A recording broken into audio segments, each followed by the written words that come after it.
Te doy la bienvenida a Digital Talks. Este espacio nace de la necesidad de compartir con profesionales que tienen que tomar decisiones de marketing digital y que no siempre disponen de toda la información. Para esto contaremos con la participación de expertos en marketing digital, en nuevas tecnologías, en datos o en nuevos modelos de comercialización digital. En resumen, participarán profesionales que ponen mucho cariño a lo que hacen, pero sobre todo, contaremos con personas que admiramos y de las que todos los días aprendemos. Somos T2O, una consultora de marketing, ventas y estrategia digital. Esto es Digital Talks. No tenemos verdades, pero sí muchas certezas. Arrancamos. Hola, soy Esther Checa y hoy vamos a hablar sobre qué es la Web3, las tecnologías que entran en juego, cómo éstas pueden impactar en el stack tecnológico de una empresa y el modo en el que ayudan a relacionarse con el cliente. Para poner foco sobre estos aspectos, hoy contamos con Pera Pérez, CEO y fundador de Metacampus, una plataforma de formación y entretenimiento para la economía virtual. La trayectoria de Pera siempre ha estado ligada al sector digital, donde ha trabajado en el desarrollo de servicios y soluciones con impacto en modelos de negocio digitales. En 2012 funda Vision, una empresa de servicios de innovación centrada en soluciones creativas a través de experiencias inmersivas y tecnologías emergentes. Y años después se une al grupo MediaPro como Head of Innovation, desde donde impulsa soluciones innovadoras en las áreas de inteligencia artificial, blockchain, realidad extendida y tecnologías emergentes. Muchas gracias por estar hoy con nosotros, Pera. Hola Esther, encantado de estar aquí con vosotros. Pues espera, arrancamos con un episodio que me apetece mucho ya desde hace tiempo, porque llevamos oyendo que nos movemos hacia la Web3 como parte de la evolución natural de la web semántica.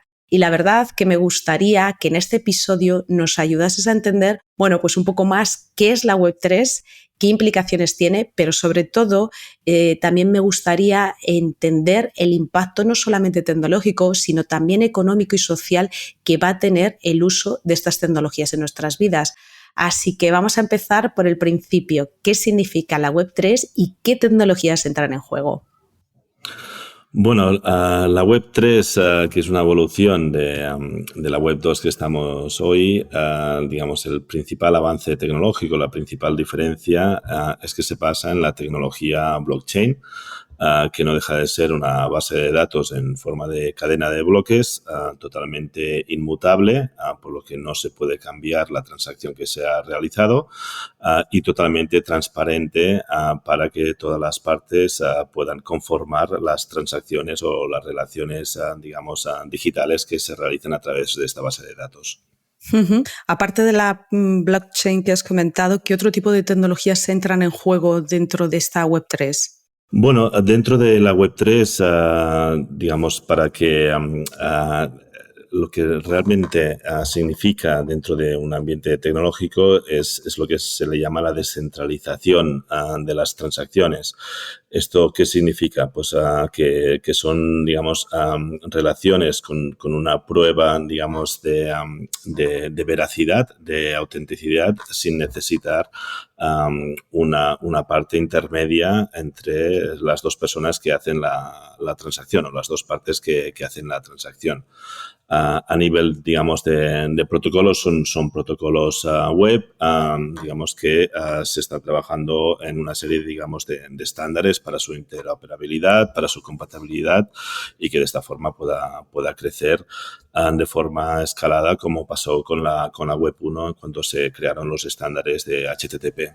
Mencionas blockchain como base de esta Web3, pero me gustaría que nos contases cómo y cuándo una empresa debería evaluar el uso de esta tecnología.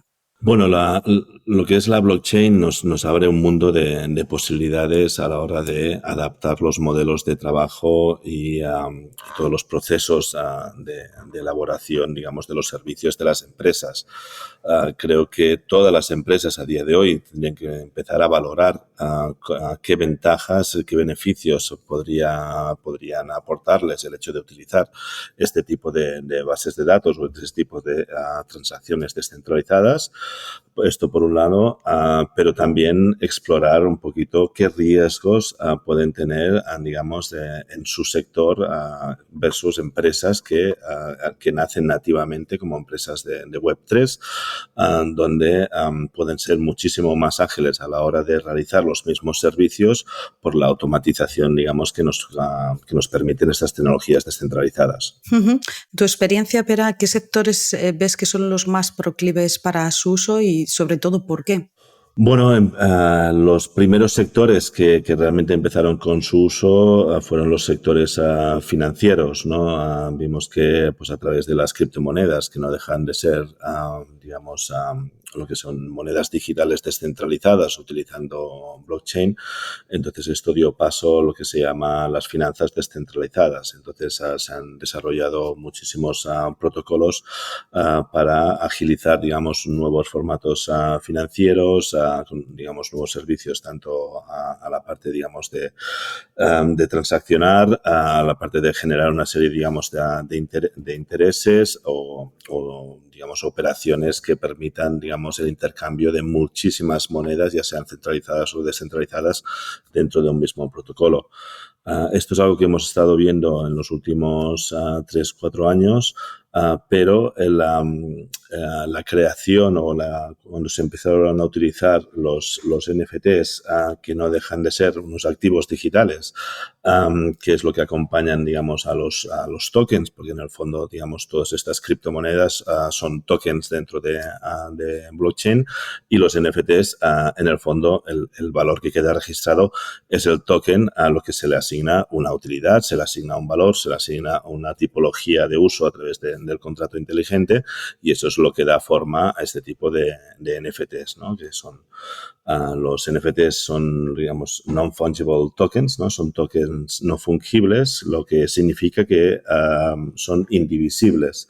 Es decir, una criptomoneda, pues tienes un Bitcoin y luego lo puedes ir dividiendo en fracciones de Bitcoin y transaccionarlos como fracciones, ¿no? A lo que sería el valor de mercado.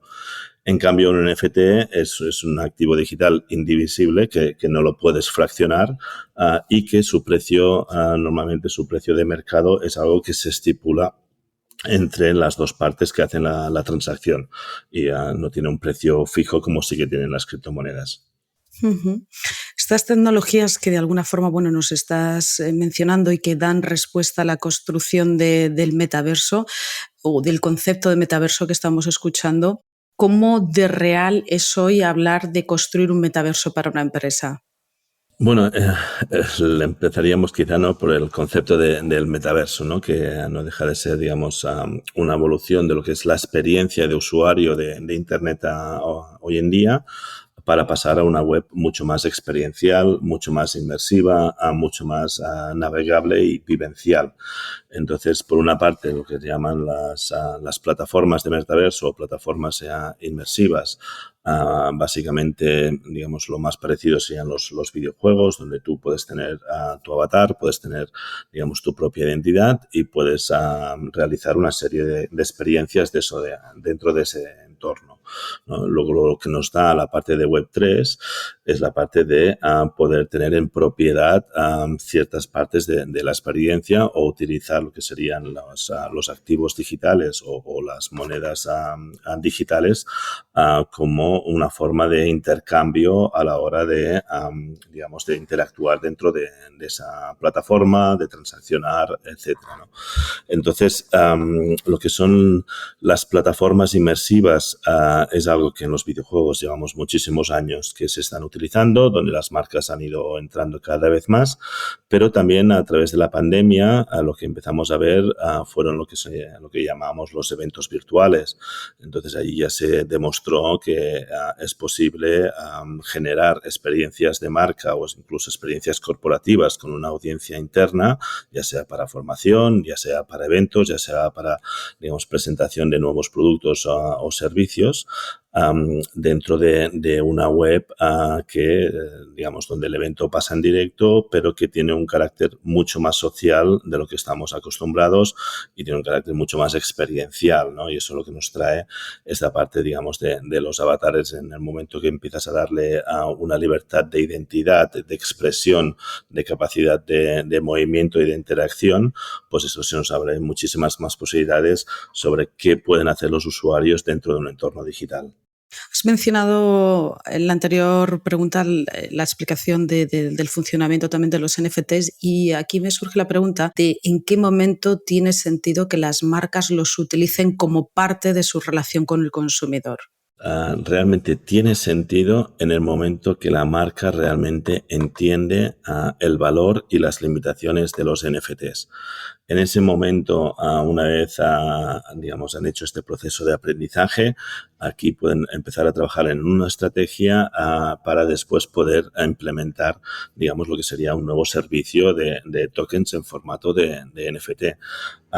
Las marcas no deberían ver a los NFTs como, vamos a hacer una campaña de NFTs, porque en el fondo normalmente aquí estamos dando una copropiedad de activos de la misma marca a la comunidad virtual. La comunidad virtual tiene unas expectativas sobre esa copropiedad de la marca que es un lenguaje muy distinto al que estamos acostumbrados hoy en día. Entonces, no es que tenga más sentido o menos sentido hacerlo ahora o hacerlo dentro de 12 meses. Realmente lo más importante es que se haga con conocimiento de causa, porque una vez lanzas, digamos, un servicio con NFTs, no se acaba ese servicio. Es una nueva línea, digamos, de negocio de la empresa donde se va a dinamizar una comunidad, se va a crear todo un roadmap y que va a tener debería tener una viabilidad de varios años. Entonces, ese es el punto más importante. Uh-huh. Pera, en tu experiencia, ¿cómo ves que estas tecnologías que estás mencionando de alguna forma modifican la manera en la que la marca tiene que adaptar también su infraestructura tecnológica? Y sobre todo también la parte de la relación con el cliente. Sí, es un tema bastante delicado internamente dentro de las empresas, dentro de las marcas, porque más allá de preparar su infraestructura tecnológica, tienen que estar preparadas para cambiar sus procesos de trabajo, tienen que involucrar a los departamentos legales, de finanzas, de recursos humanos, o sea, tienen que trabajar conjuntamente con el equipo de marketing, de marca, ¿no? y de servicio al consumidor. Incluso para empresas más grandes que estén cotizando, es el tema de relación con inversores, es igual de importante que relación con los usuarios, porque como comentabas, ¿no? Cómo cambia la dinámica de la relación con sus consumidores o con sus clientes. En el fondo, lo que vemos con la capacidad de tener una copropiedad de los activos digitales de la empresa, los usuarios pasan a ser beneficiarios. Entonces, por eso comentaba que las expectativas de estos usuarios casi llegan a un nivel de las expectativas de lo que serían los inversores. Entonces, tienes este modelo híbrido donde un consumidor pasa a ser un fan de nivel bastante avanzado, pero a su vez pasa a ser un coinversor en la empresa porque estoy poniendo en juego mi capital para ser copropietario de un proyecto que tiene unas promesas que hay que cumplir, un roadmap que hay que desarrollar y que eso lidera, a una propuesta de valor que yo invertiré pensando que mi activo se va a revalorizar o que me va a dar una serie de beneficios que va a justificar esa inversión que estoy haciendo. Uh-huh. ¿Aquí qué empresas o qué sectores estás viendo que lo están haciendo bien, o sea, que están haciendo un uso de estas tecnologías de forma óptima? Bueno, todavía estamos en un punto bastante incipiente. Entonces hay muchas empresas nativas de Web3 que lo están haciendo muy bien porque ya, nacen prácticamente de la comunidad, ¿no? Nacen de estas nuevas, formas de entender lo que es la convivencia en nuestra vida digital. Pero sí que es verdad que hay algunas marcas de renombre, por ejemplo, Nike, que, digamos, su incursión dentro de Web3 realmente fue la de apostar por una de las empresas nativas de Web3 que entendían realmente el espacio e incorporar esa empresa y darle, digamos, la libertad para seguir operando de la forma que lo hacían, empezar a introducir la marca Nike dentro de su estrategia, ¿no? Esto es una forma, digamos, de aceleración dentro del ecosistema que requiere una inversión bastante importante. Hay otras empresas que van haciendo sus pinillos, están empezando a explorar. ¿No? Entonces veíamos, por ejemplo, el caso de Adidas es un caso distinto, ¿no? Que en el fondo pues hicieron más partnerships porque también es algo a tener muy en cuenta, ¿no? Decir, bueno, ¿cómo nos acercamos a estas comunidades? ¿Cómo podemos hacer que nos acepten? Porque aquí no estamos hablando de impactos publicitarios ni impactos de marca, estamos hablando de co-creación, de realmente de hacer cosas juntos, de involucrar digamos, a la comunidad en lo que es esta propuesta de valor conjunta entre la marca y los usuarios. Entonces, Adidas trabajó mucho esta línea de hacer partnerships o colaboraciones con varias colecciones de NFTs de Web3 que estaban bastante establecidas y yendo de la mano con ellos, pues fueron un poquito introduciéndose dentro del ecosistema hasta ahora un año más tarde, ¿no? Que ahora ya empiezan a caminar solos sin la necesidad de estas colaboraciones. A partir de aquí hay muchísimas otras empresas que están empezando a entrar, ¿no? Las empresas de lujo fueron las primeras que realmente innovaron en el espacio. También es verdad que quizá cuentan con cierta ventaja, ¿no? De que son marcas muy aspiracionales, entonces a la hora de digitalizar sus productos y de alguna forma hacerlos asequibles para los usuarios, digamos, de los entornos digitales, pues esto hace que realmente el nivel de transacciones o el nivel de demanda estuviera siempre, digamos, a unos volúmenes muy exitosos, ¿no? Entonces, incluso ahora la campaña más reciente de que realmente que haya acogido al mercado por sorpresa es Tiffany's, ¿no? Tiffany's que acaba de lanzar una colaboración con CryptoPunks, que es una de las colecciones de NFTs realmente más exclusivas o digamos, de las más antiguas o más originales que existen y han hecho, digamos, unas joyas que representan a algunos de estos 250 NFTs de esta colección, ¿vale? A un precio de unos $50,000. Pero ese modelo de añadir la exclusividad de Tiffany's a la exclusividad, digamos, de esa colección, que de hecho que en unas horas, digamos, se extinguieran todas las unidades y fuera un éxito rotundo, ¿no? Más allá de lo que serían colecciones de NFTs, sí que hemos visto muchas empresas desde Sony o PlayStation, etcétera, o digamos, haciendo colaboraciones tanto para la parte de videojuegos, para la parte de Fortnite, ¿no? Con ya estas plataformas, aunque sean más centralizadas, tanto Roblox como Fortnite, en los últimos 2-3 años se han abierto muchísimo a la parte de marcas, ¿no? Tanto para hacer experiencias gamificadas, por un lado, como para hacer temas de entretenimiento, ¿no? Muchas actuaciones en directo que se están haciendo tanto en Roblox con cantantes, con artistas de todo tipo. Y yo creo que es un poquito el inicio. Entonces, realmente es un momento para explorar, para realmente entender lo que se está haciendo, pero sobre todo de acoger conocimiento sobre cómo funciona todo el entramado, porque es bastante abstracto. No está libre, digamos, de fraudes, scams, etcétera. Al contrario, ¿no? Es casi digamos, es un campo de minas en este sentido.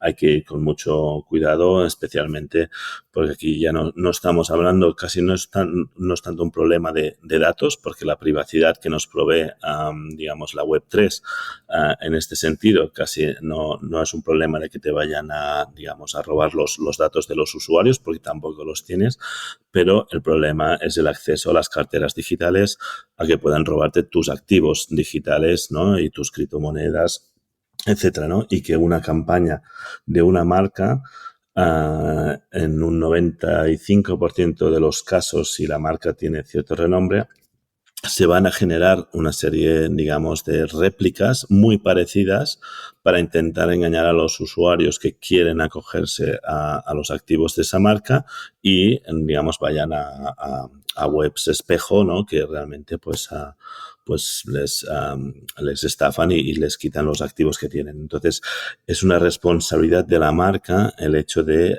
cuando se hace una campaña dentro de este ecosistema, de intentar proteger y educar el máximo de los usuarios para prevenir las partes de fraudes. Los usuarios que ya son de Web3 lo tienen bastante aprendido y aún así, digamos, son víctimas. Cuando traes nuevos usuarios al ecosistema, es un proceso muy, muy delicado en este sentido. Hay una pregunta que, según estabas hablando, porque nos hemos centrado mucho en empresas, un B2C, mucho en entorno retail, y has hablado de la propiedad de datos. Aquí hay una pregunta que siempre me surge, y es cómo, transformándose la parte de propiedad de datos o cambia el modelo de propiedad de datos, ¿esto cómo puede impactar a una industria como la industria publicitaria?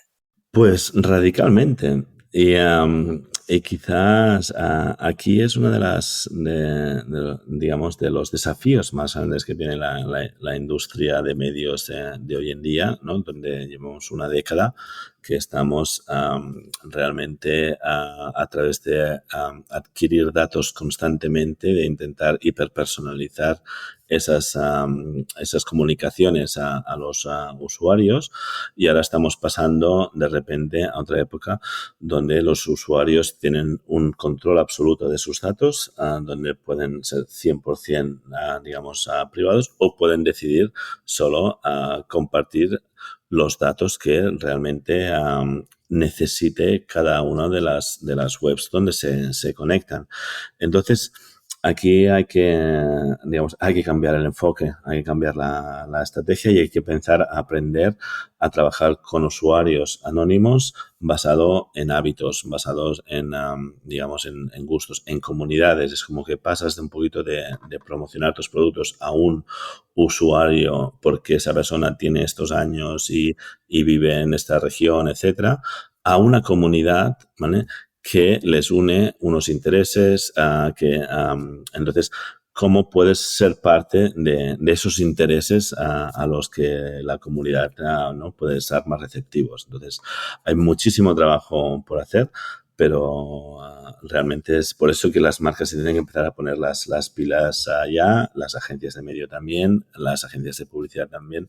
No existen, digamos, los anuncios tal como los entendemos, y el hecho de pensar que en un metaverso, una plataforma inmersiva, los vamos a llenar de anuncios, no es algo que vaya a estar muy bien aceptado, y muy posiblemente las personas que van a ver sus anuncios ni sabrás quién son, ni sabrás que han visto, ni te generará ningún valor esa inversión en sí mismo.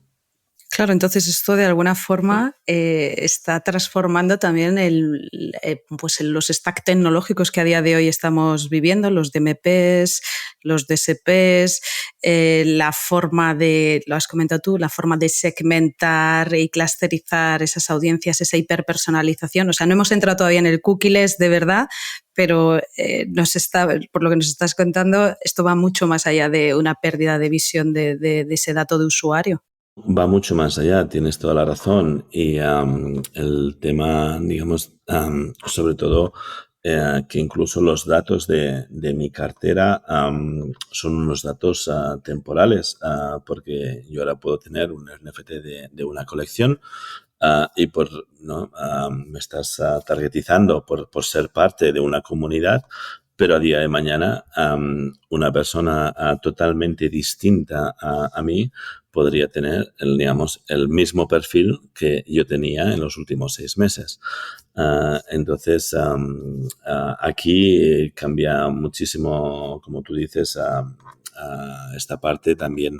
se han habido comentarios en el tema de decir, bueno, pues podemos empezar a hacer lo que se llaman, ¿no?, airdrops o entregas de tarjetas publicitarias a las carteras digamos, de las personas. Pero esto es, bueno, en el fondo no dejan de ser prácticas muy, digamos, de spam, prácticas que no llevan a ningún sitio más allá de perjudicar la imagen. Entonces, hay plataformas de CRM como Salesforce, ¿no?, que sacaron, digamos, ahora su marketplace de NFTs con la visión de dar a las empresas que ya tenían los datos de sus usuarios, pues ahora también con los datos de la cartera asignada a esos usuarios, ¿vale? Estos son una serie de herramientas que intentan agarrarse a como entendemos, ¿no?, la relación con el consumidor en Web 2, pero creo que sería mucho mejor que las empresas, los anunciantes, empezaran a pensar cómo podemos realmente acercarnos o aportar valor a las comunidades en lugar de intentar agarrarnos al máximo, digamos, a apropiación de los datos de los usuarios, porque aunque blockchain es totalmente transparente, puedes seguir, digamos, todo el historial de una cartera, en el fondo la privacidad cada vez, digamos, va más en valor dentro del sector. Entonces, digamos, es cambiar el chip, dejar de intentar agarrarse a lo que conocemos, a todo esto, y empezar a pensar, vale, ¿cómo puedo aportar valor, digamos, a lo que es digamos, el ciudadano virtual del futuro? Uh-huh. Muy interesante, Pera. Nos estás comentando que la parte blockchain no deja de ser esa base tecnológica de esta Web3 y a esta tecnología se le acusa de tener una huella de carbono muy elevada. ¿Cómo conecta esto con la apuesta por la sostenibilidad que están haciendo las empresas y que de alguna forma tendrán que impulsar en los próximos años de una forma consistente? Sí que es cierto que los protocolos originarios de blockchain, sobre todo con los que llamamos, ¿no?, la capa 1, ¿no?, el layer 1, y los protocolos de proof of work, digamos, para hacer la encriptación de cada una de las transacciones dentro de la base de datos de blockchain, consumían o consumen, digamos, mucho procesamiento, digamos, de ordenador, y eso se traduce en gasto energético, pero la mayoría, digamos, de los blockchains están evolucionando hacia lo que se llama Proof of Stake, y básicamente hay un ahorro de un 99% en el consumo de energía, ¿no?, y la escalabilidad de todas estas nuevas, digamos, blockchains de capa 2, etcétera, hace que esto sea un debate que va a dejar de existir diría, en 12 meses, ¿no? Entonces, realmente no va a ser algo con lo que, digamos, tengamos que lidiar, por suerte, porque, digamos, tenemos que hacer lo posible, ¿no?, para intentar ser, digamos, o ahorrar el mayor gasto energético, pero en el fondo todo lo que estemos virtualizando ya tiene una huella de carbono mucho mejor de todo lo que tenga un rastro analógico. Eso es indudable. Entonces, a veces era una forma casi de excusarse el no querer, digamos, hacer una transición con el estigma ¿no?, de la huella de carbono. Muy bien. Pera, para cerrar me gustaría conocer tu opinión sobre cómo ves el reto al que nos enfrentamos como sociedad para que realmente las personas entiendan a lo que nos enfrentamos, los recursos que se necesitan y cómo pueden participar de esta nueva economía y este modelo de relación. Bueno, yo lo que diría es que en el fondo nos enfrentamos a un cambio transversal, digamos, el cambio yo creo que va a ser mucho más radical al que vivimos con la incursión de Internet ¿no?, a finales de los 90, a principios de los 2000, cuando ya había una adopción más masiva, porque en el fondo no dejábamos de acceder a la información o empezar a trasladar algunos servicios a digital. Ahora, digamos, llevamos unos 20 años con ese proceso de transformación digital. La evolución de esa transformación digital es la descentralización progresiva de los negocios y en el fondo de lo que es la futura sociedad digital. Entonces, esto cambia los hábitos, cambia la forma de trabajar, cambia la forma de estudiar, cambia la forma de entretenimiento, cambia la forma, digamos, de generar riqueza de forma democratizada, ¿no? Digamos, en lo que es los ciudadanos sin tener en cuenta, digamos, temas raciales, de género, de edad, etcétera, ¿no? Que es una de las cosas que también nos aporta la privacidad, el eliminar los sesgos que existen hoy en día, ¿no? Yo creo que es, como lo decimos en Petit Comité, es nuestra última oportunidad de crear una sociedad mejor, ¿no? Entonces, aquí los cambios son tan profundos, la tecnología, digamos, está realmente liderando también o habilitando estos cambios, que puede parecer muy abstracto para la gente que no está muy metida en el tema. Entonces, yo creo que ahora es muy importante el tema de aprendizaje, y no se trata, porque los sistemas educativos no están años luz de lo que está pasando ahora. Cambiar el currículum en lo que sería el sistema de educación tradicional, necesitas otros 10 años para cuando ya estaremos en otra fase de Internet, ¿no? Entonces, realmente es hacer, digamos, mucha investigación a nivel personal, el tema también de las plataformas tecnológicas, a nivel de qué se utiliza para comunicación, para gestión, digamos, de poder trabajar o poder realmente ser partícipe de una empresa que está totalmente descentralizada, ya sea un DAO o ya sea un videojuego tokenizado. Entonces, realmente es investigación, aprendizaje y, sobre todo, intentar cambiar la forma de pensar, ¿no? Descentralizar lo que es el mindset del profesional. Esto es una de las cosas que nosotros intentamos desde Metacampus, que no es solo entender o aprender los términos, ¿no? ¿Qué significa blockchain? ¿Qué significa un contrato inteligente? Sino realmente es empezar a digamos, casi olvidar lo que conocemos, digamos, de tantas décadas de trabajar de una forma muy, muy jerárquica, muy centralizada, a ver cómo podemos crear nuevos sistemas de valor que realmente, digamos, estén en copropiedad con todos los actores de la comunidad, cómo damos acceso a la co-creación, a la participación real, no a la participación el engagement, ¿no? Que decíamos de Web 2, ¿vale? Que no deja de ser un postureo en cuanto a participación del usuario en el futuro de la marca, ¿no? Entonces, estas dinámicas de marca o estas economías de marcas descentralizadas realmente es algo lo que requiere es abrir la mente y estar dispuestos a pensar de otra forma, preparar todos los sistemas de la empresa para ello, ¿no? Entonces, ¿cómo hace la empresa para poder aceptar criptomonedas como parte de pagos? ¿Cómo hace el equipo de recursos humanos para poder reclutar a un especialista de contratos inteligentes que no sabes quién es la persona, que simplemente es un perfil que no está claro que es una cartera digital, pero que está validado que esa persona es la que más sabe de ese sentido.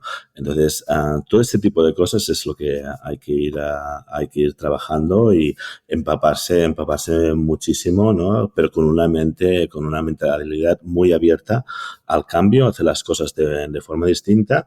Y a partir de aquí realmente ver cómo puedes ir adaptando tu modelo de negocio en un futuro. Pues tienes toda la razón. De alguna forma, inevitablemente esto va a generar jerarquía social, determinadas jerarquías sociales, porque no solamente es un aprendizaje de concepto en el que nos han enseñado durante muchos años cómo teníamos que aprender, qué es lo que había que tener aprendido para llegar a determinados sitios, sino que aquí también te cambia una forma de interiorizar el aprendizaje para actuar de forma diferente a cómo hemos actuado. Totalmente. De hecho, en Metacampus, que nos dedicamos a la parte, digamos, de aprendizaje práctico para descentralizar, ¿no? Tu forma de pensar, hacemos muchísimo hincapié en formar parte de las comunidades, hablar el idioma que se habla y realmente empezar a interactuar de una forma totalmente transformada en ese carácter, ¿no? Eres parte de una historia, ¿no? Entonces, realmente solo cuando empiezas a ponerlo en práctica, te das cuenta de que realmente, digamos, los que seamos los usuarios los consumidores, los ciudadanos del metaverso, realmente es un concepto muy distinto a lo que entendemos hoy por consumidores y por ciudadanía general, ¿no?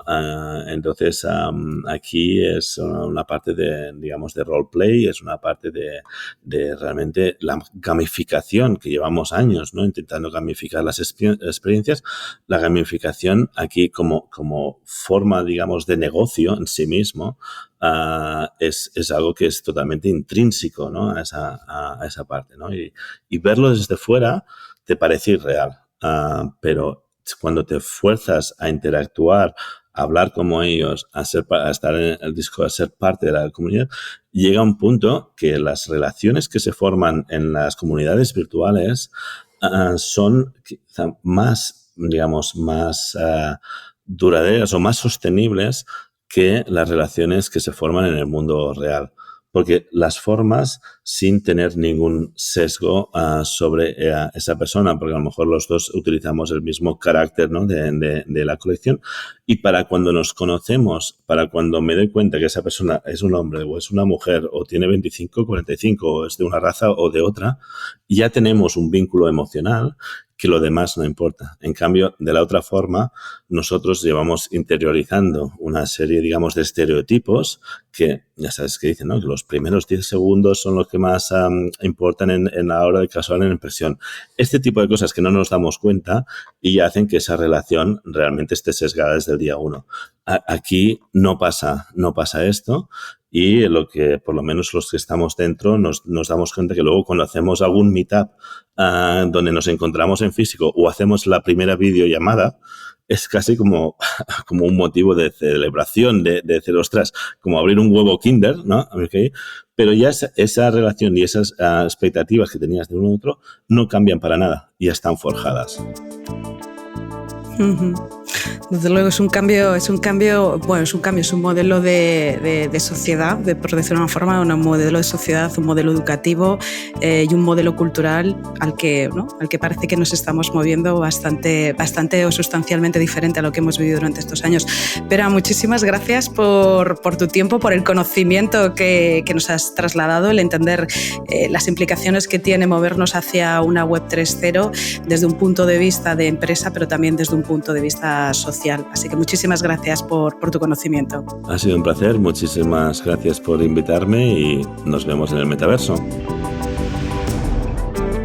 Nos volvemos a escuchar en unas semanas. Mientras tanto, puedes leernos en las redes sociales de t2o.com. Estamos en LinkedIn, Twitter y Facebook. Y si quieres volver a escuchar este podcast, lo podrás encontrar en nuestro canal Digital Talks, en Spotify, iVoox, Google Podcast y Apple Podcast.